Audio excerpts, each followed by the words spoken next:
Okay, let's meet guys! Isa sa pinakagwapo din ng Mr. Philippines 2026. Pakilala ka na po. Hi, hello. I am Hazen Jack Dominguez Lapinas and I am representing the Cordillera region.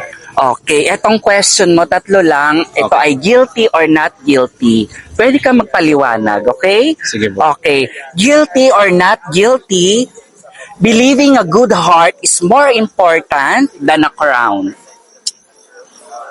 Guilty. Why?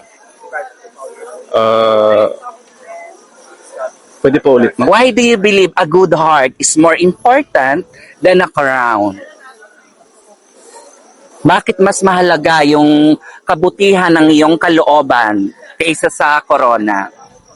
Siguro po, ang very importance po ng pagpapageant is yung camaraderie sa mga candidates, and ito po hindi po yung iniisip natin yung competition like getting the crown, but how you enjoy and how you gain values from other candidates po. Okay, eto na uli. Guilty or not guilty, dreaming of representing your country internationally? Guilty.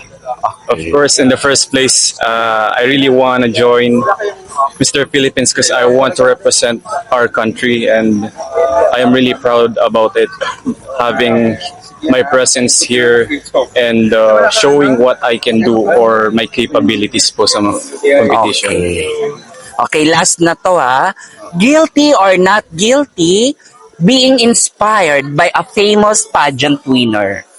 Guilty po. I'm really inspired to those popular pageant winners. Sina, for example, sina Per Bundan from Baguio, and he's Igorot also. So, I am rooting for his success na sana masundan ko rin siya. Wow, bongga. So, invite mo na sila to follow your social media account. Hello everyone. I invite you all and follow my Instagram, Hazen_Lapinas, and my Facebook, Hazen Jack Lapinas. Yun lang po. Okay, of course, invite mo na ang nalalapit yung coronation night. I invite you all to watch our coronation night in August 2 in Palacio de Maynila.